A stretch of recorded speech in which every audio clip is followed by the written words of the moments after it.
Right Honorable Wafula Ogutu Sebo, it's an honor okuba niwe ku NBS Radio mu program Ensi nebyayo lamusa kwatuuliza. Nebale nnyo Sebo. Mwe NBS mwe walokumpa ku mukisa kwaya mu kuna abantu bebusoga.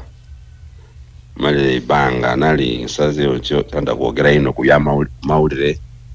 Nayo wankubirwa so batwaye mu ku tidwa akoze kinakiriza. Yes, abagawo kwa mwebale abawuliza mwana mwena ambara musa mwebale mirimo gye mukola abafiiridwa mu basasira abalwaire nasaya abagemera ku mubeo mutembusengwa mu babalamu mwebale Sebo. Kale Sebo. Right Honorable tandikiriwe nawo. Uganda as of today ejireke bamwe ebintu kamala era abantu batandika okuba nga bebuzibuzo kamala. Tudakutandikira ku kibina HFDC where you served as a spokesperson ate ekibina ekyakusobola okufuuka lead of opposition. Ekibina nga bwe kitambwire ni saano wekiri nkubo ineke obeire ku kiwaye kyekatonga era mukozi kyamani n'okubona nga muwandisa ekisinde. Ekibuzo kiri nti future eya wing oba abantu abayikiriza mu Katonga ababeire Katonga best wing FDC fate ye mwerichi olwaleero mu byofuzi bya Uganda. Sebo webale ekibiina kya FDC twakiteekawo oba twakitandika 2004 ng'ekigendera kyali ekikulu ino kokulaba nti Munnayuganda afuna idembe Munnayuganda aganyirwa mu nsi ye Munnayuganda anedembe ne tukyuse n'obukulembeze bwali bwetwabona nti bwali bumaze okubula wa Museveni nti bukyuse mu idembe nga tuyise mu kalulu twageza ku mirundi ogw'omulu 2026 bwetwakola ekibiina twaja twano nani my Dr. Besigye kubanga yali founder member naye nga tali wano ngali kuluya ta South Africa twajayo tyakola ne meeting yasooka yali ya NEC meeting yasooka yali mu South Africa twamusaba ede yetaye mu kalulu ng'omukulembeze waife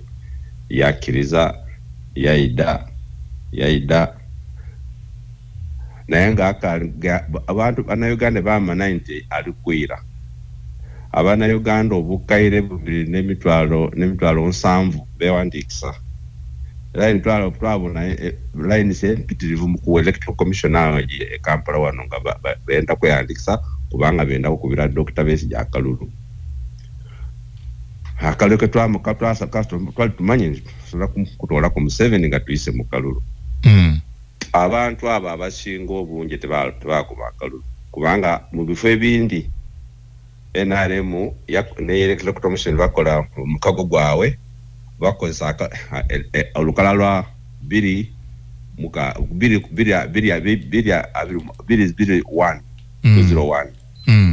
abantu abo tebakuba akalulu naddala abavubuka tebakuba abayanga tebakuba akalulu 26 nga tumanyira nti bali mu kutandika okuyiba akalulu kati ffe kubanga twali mu kulowooza nti tujja kutuula ku Museveni nga tuyise mu kalulu twakoba nti pozi twali tuli bayaaka twali tukala okola etendeka bulungi mu byaleeyo kale twamala okuva 2006 nga tuli tuzimba kibiina kya FDC buli kyalo buli gombola nga tuzimba kyona okukola ku Karamo gye twazimba yino bulungi naye mu Uganda tuzimba kati mwe tujja mu 2011 akaluka 2011 kakugenda gira mu parliament akalulu bakaiba bwibi Museveni akaiba bwibi akakoza mundu akoza sente akoza kuba abantu kati awo twasalawo nti twamanya nti Museveni tesobola kumutoolako nga tuyise mu kalulu konka nga Bannayuganda tibamatirivu okulwanira akalulu kawe nga bamaze okuba akalulu bakakuume ne bakalwanire nti balooze n'ebyo kati yali kigendwa kya FDC kati 2011 tusalawo 2012 ndoza enti tesola kutola ku Museveni nga tuyise mu Kalukonka twenda tukutuyise mu Kalunga nga abantu bali wano tuyise civil disobedience nga tutakola nga kutwaja mu 2016 nga tulina uchaita P10 nga tukoza abantu 10 buli kyala abavubuka 10 P10 okukuma akalulu okunonya akalulu mu bantu okukumanya nti abantu bagire bakuba akalulu n'okakuma akalulu ako ebyo byona mu bitundu bingi ebyaliyo twakasikidinga bulungi twayitamu naye mu bitundu bingi ebisinga Museveni Kayihura abingiramu n'abayatamu n'abapoliisi bo baba abandi bali bapiteni nga bapoliisi nga babulimba so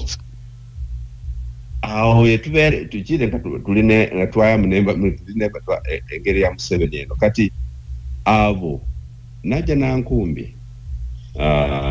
FDC tulimo kalimu eri naja nankumbi ya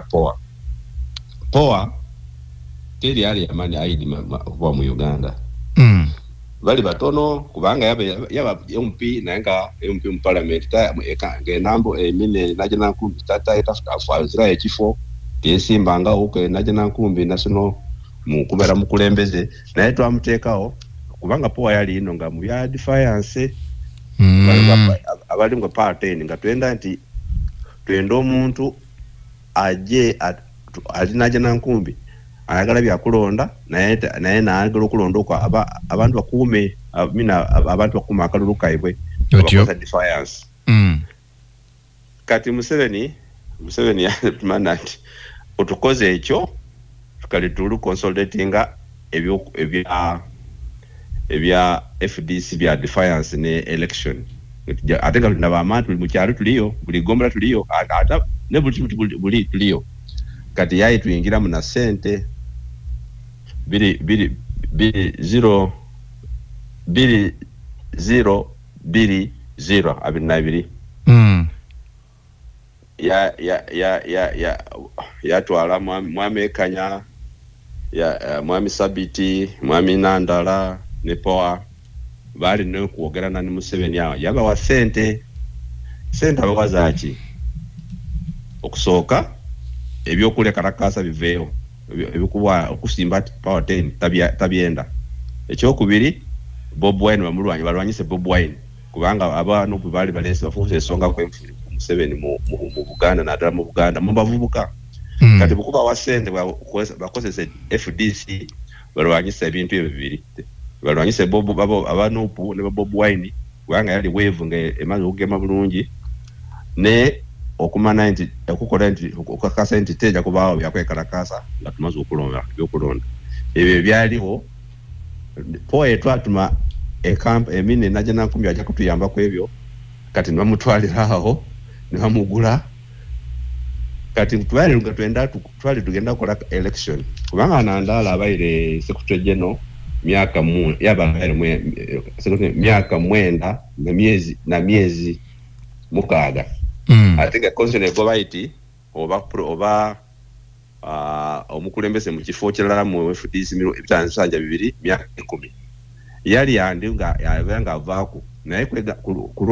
kulwa covid yagora kubenta enaku za covid tabala nakale ni Simba olundi kati weke Simba ngali mu plan zili za Museveni ne Nandala ne Minandala ne poa ne Jack Sabiti ne Kanya plan za zisonga zenkukobye okay ne bawambe ekibina baje bakole ebitali bya election bakoze structures mu kyalo naye balondanga bulunze abantu basatu babagulanga bugule oba wa NRM oba wa FDC oba wa DP oba mu musubuzi oba mu kiwa muna Kenya ngabagula nga bendo abatwale baleteka enambole babalonde nga abakulembeze kubanga kibayenda kyonka boja mu abajournalists boba waje bugiri oba waja mujinjo omwabuuza aba FDC baliwa abasingo bungi bali na katonda abasingo bungi mu FDC tibaikiriza abantu bawansi bakabakiriza mu ki tibaikiriza mbya naja nankumbi tebakkiriza byanajana kumbi ebyo kubanga bayidi nti oli bali batunda ekibiina right kugamba ende byakuwogera kubanga byali bya ssente